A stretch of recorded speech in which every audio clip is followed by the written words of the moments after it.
चलिए अब मॉर्निंग 100 में देख लेते हैं देश और दुनिया की तमाम अहम खबरें रफ्तार के साथ।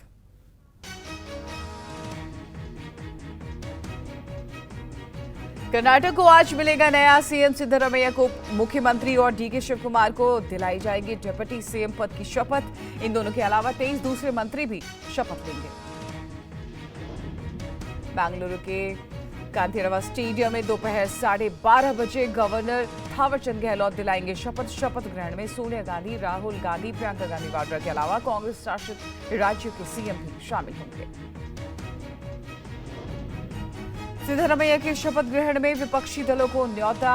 ममता बनर्जी, नीतीश कुमार, हेमंत सोरेन और नवीन पटनायक के अलावा अखिलेश यादव, तेजस्वी यादव, उद्धव ठाकरे, फारूक अब्दुल्ला, महबूबा मुफ्ती को भी बुलाया गया।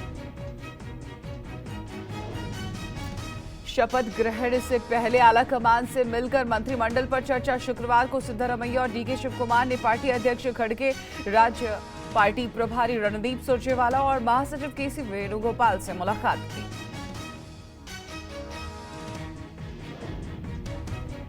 दिल्ली में प्रशासनिक ट्रांसफर पोस्टिंग को लेकर केंद्र सरकार का नया अध्यादेश। नए अध्यादेश में उपराज्यपाल के अधिकार भी हुए बहाल। सुप्रीम कोर्ट के फैसले को केंद्र ने नए अध्यादेश के जरिए पलटा। परमानेंट अथॉरिटी के जरिए होगी ट्रांसफर पोस्टिंग। अथॉरिटी के सदस्य होंगे सीएम और चीफ सेक्रेटरी। मुख्यमंत्री की अध्यक्षता वाली अथॉरिटी में मुख्य सचिव और गृह सचिव रहेंगे। National Capital Civil Service Authority में फैसला बहुमत के आधार पर होगा।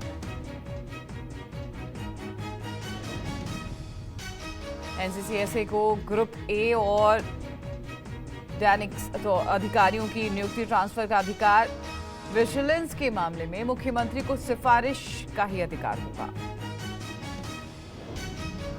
दिल्ली सरकार की मंत्री आतिशी मालेना ने अध्यादेश को बताया सुप्रीम कोर्ट की अवमानना। आतिशी ने कहा कि केजरीवाल सरकार के कामकाज से डर गई है केंद्र सरकार।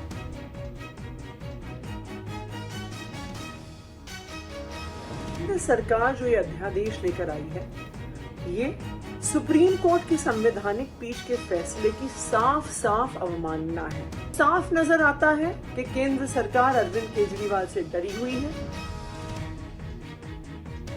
दिल्ली के मुख्यमंत्री अरविंद केजरीवाल ने पहले ही सुप्रीम कोर्ट के आदेश के खिलाफ अध्यादेश की आशंका जताई थी। शुक्रवार को केजरीवाल ने उपराज्यपाल डीके सक्सेना से मुलाकात की। अभी मेरी एलजी साहब से मुलाकात हुई और उनसे मैंने पूछा कि वो सर्विसेज सेक्रेटरी को बदलने वाली फाइल कब कर रहे हैं, तो उन्होंने कहा मैं भेज रहा हूँ। केंद्र सरकार सुप्रीम कोर्ट के आदेश को ख़त्म करने के लिए या पलटने के लिए कोई ऑर्डिनेंस लेके आ रही है, अध्यादेश लेके आ रही है। दिल्ली बीजेपी अध्यक्ष वीरेंद्र सचदेवा ने केजरीवाल सरकार पर प्रशासनिक गरिमा को ठेस लगाने का आरोप लगाया। वहीं मनोज तिवारी ने भी नए अध्यादेश का बचाव किया।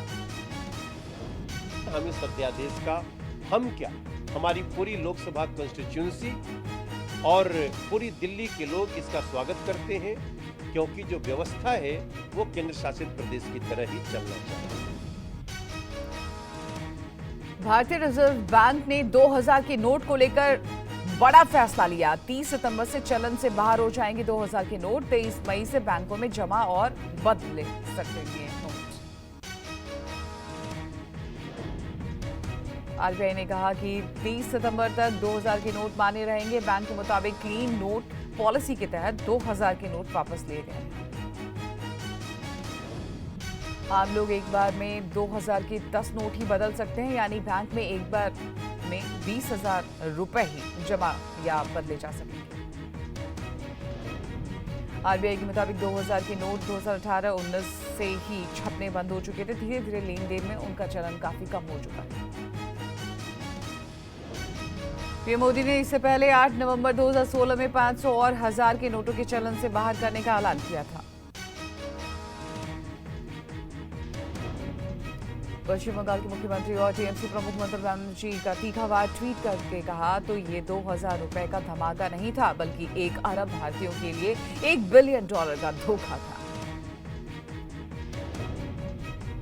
दिल्ली सीएम केजरीवाल ने ट्वीट कर पीएम मोदी पर साधा निशाना। कहा इसलिए हम कहते हैं पीएम पढ़ा लिखा होना चाहिए। एक अनपढ़ पीएम को कोई कुछ भी बोल जाता है, उसे समझ आता नहीं, भुगतान जनता को करना पड़ता है। पूर्व केंद्रीय वित्त मंत्री और वरिष्ठ कांग्रेस नेता पी चिदंबरम ने कहा और तंज भी कसा, 500 और 1000 के नोट बंद करने के बेतुके फैसले को छिपाने के लिए लाए गए थे 2000 के नोट। संभव है कि 500 की तरह 1000 के नोट भी वापस आ जाए। यूपी के पूर्व सीएम और सपा अध्यक्ष अखिलेश यादव ने पीएम मोदी की ली चुटकी। कहा, कुछ लोगों को अपनी गलती देर से समझ आती है, 2000 के नोट मामले में ऐसा ही हुआ है। बीजेपी ने 2000 के नोट वापस लेने के फैसले का बचाव किया। राज्यसभा सांसद सुशील कुमार मोदी ने 2000 के नोट वापसी को करप्शन, टेरर फंडिंग पर बताया दूसरा सर्जिकल स्ट्राइक।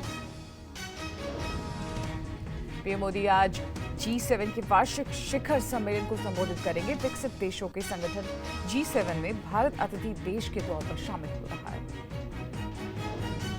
हिरोशिमा में हो रहे G7 शिखर सम्मेलन के 3 सत्रों में पीएम मोदी शिरकत करेंगे। आज होने वाले पहले और दूसरे चरण में खाद्य, स्वास्थ्य, लैंगिक समानता, जलवायु परिवर्तन और पर्यावरण पर चर्चा होगी।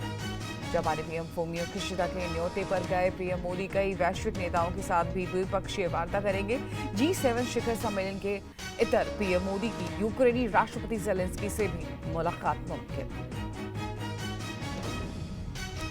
हिरोशिमा में ही पीएम मोदी की क्वाड देशों के नेताओं से भी मुलाकात हो सकती है। अमेरिका में आर्थिक संकट की वजह से ऑस्ट्रेलिया के सिडनी में प्रस्तावित क्वाड देशों की आधिकारिक बैठक रद्द कर दी गई थी। G7 सम्मेलन में पहुंचे पीएम मोदी ने चीन पाकिस्तान को दिया 2 टूक संदेश। कहा, संप्रभुता की रक्षा के लिए प्रतिबद्ध, बेहतर रिश्तों के लिए सीमा पर शांति और आतंकवादी संगठनों पर लगाम जरूरी।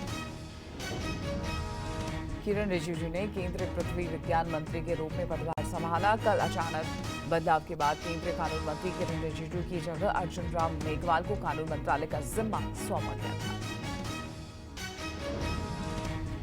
कार्यभार संभालने के बाद किरण रिजिजू ने कहा, ये मंत्रालय बहुत उपयोगी मंत्रालय है और यहाँ पर बहुत कुछ काम कर सकते हैं। प्रधानमंत्री जी का विकसित राष्ट्र बनाने का जो सपना है, उसमें इस मंत्रालय का बहुत बड़ा योगदान होगा। पूर्व सांसद और बाहुबली नेता आनंद मोहन की रिहाई पर शुक्रवार को सुप्रीम कोर्ट ने सुनवाई। कोर्ट ने 1994 में डीएम की हत्या से जुड़े मूल रिकॉर्ड पेश करने के निर्देश दिए। डीएमजी कृष्णैया की पत्नी उमा कृष्णैया ने आनंद मोहन की सजा पूरी होने से पहले ही रिहाई को चुनौती दी है। मामले की अगली सुनवाई 1 अगस्त को। प्रभात गुप्ता हत्याकांड में केंद्रीय मंत्री अजय मिश्रा टेनी को इलाहाबाद हाईकोर्ट से मिली बड़ी राहत। कोर्ट ने निचली अदालत के बरी करने के फैसले को बरकरार रखा।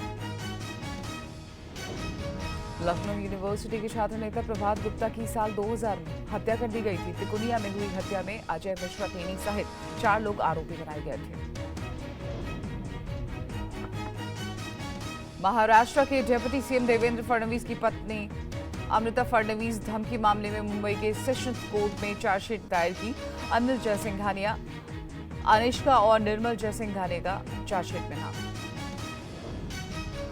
अमृता फडणवीस को ब्लैकमेल करने के आरोप में डिजाइनर अनिष्का जयसिंघानिया और उसके पिता अनिल जयसिंघानिया को गिरफ्तार किया गया था। दोस्ती के बाद अमृता फडणवीस को ब्लैकमेल किया गया था और फिर 10 करोड़ रुपए की मांग की गई थी।